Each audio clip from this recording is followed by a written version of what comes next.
Welcome to the Explainer. Okay, today we're diving straight into the very heart of the AI boom. We're going to crack open the engine that literally makes modern artificial intelligence possible. But to really grasp how today's supercomputers work, we've got to understand a pretty massive shift in how hardware is actually designed to, well, think. So let's kick things off with a question. Why is the graphics processing unit, a chip that was originally built just to make our video games look super pretty, why is it now the absolute beating heart of global AI?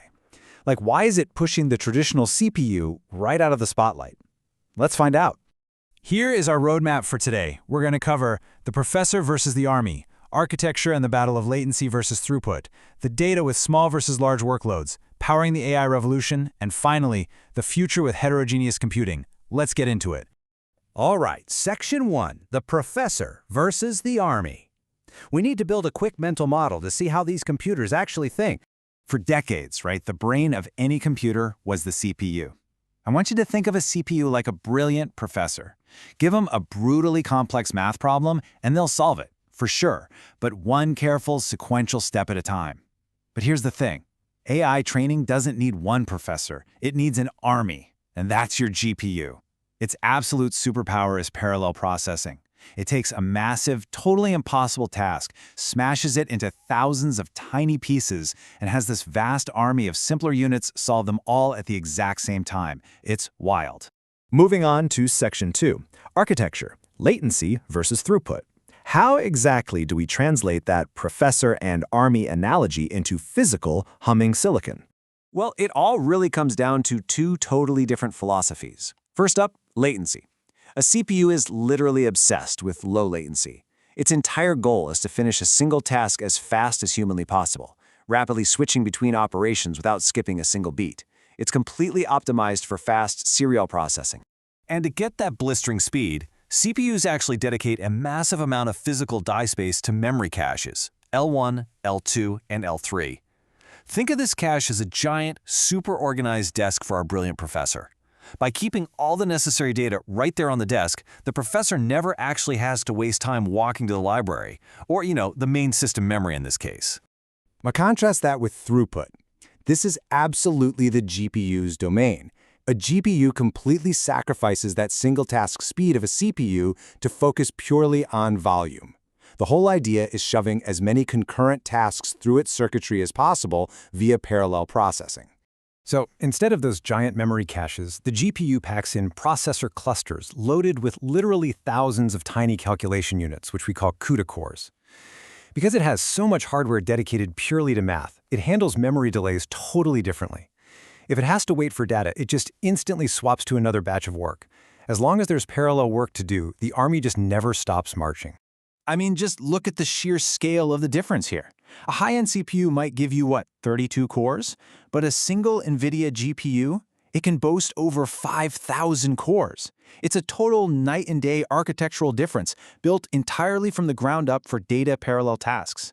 This is that core difference between the CPU's latency focus and the GPU's massive throughput. Which brings us to Section 3, the data, small versus large workloads. So when do you use the professor, and when do you deploy the army? You might actually be kind of surprised by this. For small data sets, the CPU wins hands down.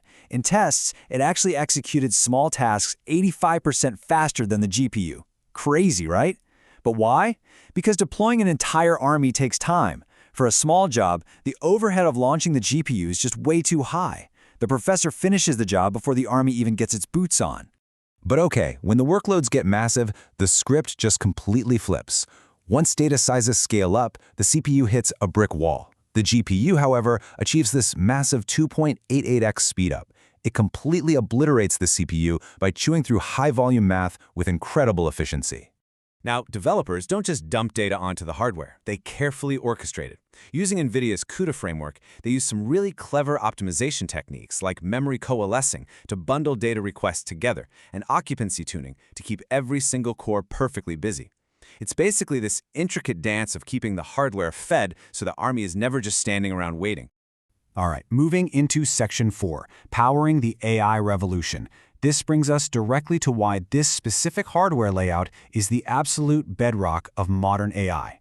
You see, the jump from rendering 3D graphics to training neural networks was turbocharged by one specific, massive innovation: tensor cores. Introduced in the Volta architecture, these specialized cores do one thing incredibly well: matrix math. This single hardware change delivered up to a 12x teraflops increase for mixed precision deep learning. It officially crowned the GPU as the undisputed engine of AI. Think about it like this. When you type a prompt into a large language model, two very distinct phases happen. First is the pre-fill phase, where the AI reads your prompt. This requires massive, raw computational power. It's compute-bound. Then comes the decode phase, where it actually spits out the answer word by word. And this phase is entirely memory-bound. It's totally limited by how fast the GPU can shuttle data back and forth from its cache. And that exact memory dependency brings us to a literal roadblock: the AI memory wall. Our models are simply outgrowing our physical hardware. For example, a next-gen AI model like Llama 4 Maverick might need over 400 gigabytes just to hold its parameters. But top-tier GPUs right now only provide about 288 gigabytes. So we have the computational speed, but the memory capacity is literally gasping for air trying to keep up. Which leads us to our final section, Section 5, the future: heterogeneous computing. Because honestly, the answer to these scaling challenges isn't just shouting more GPUs. The future actually relies on unified systems playing to their specific strengths. CPUs are going to remain the managers, handling sequential control, complex queries, and dynamic resource allocation. The GPU, meanwhile, acts as the heavy lifter for parallel operations, unstructured big data, and deep learning training. But wait, there is a third piece of the puzzle here. Enter the FPGA. These chips are a total game changer because they let developers physically wire specific, custom hardware configurations right into the chip. They offer incredibly high energy efficiency and guarantee real-time processing with zero latency. If you're building, say, an autonomous car, you can't wait for a cloud server to decide to hit the brakes, right? You need an FPGA optimized for those specific algorithms. So here's your big takeaway for today. The ultimate high-performance system dynamically allocates tasks across CPUs, GPUs, and FPGAs based on their architectural strengths. It's a total team effort. You use the processor for complex control, the massive army of the GPU for sheer throughput, and the specialized strike force of the FPGAs for instantaneous, hardwired reflexes. The computing landscape is just evolving at a breakneck pace right now. As AI workloads continue to stretch past the physical memory limits of current silicon, the big question we have to ask ourselves is, how will hardware scaling evolve to break through that next architectural wall? It is absolutely the challenge that will define the next decade of tech. Thank you so much for joining me for this explainer. Keep learning, and as always, keep asking the big questions.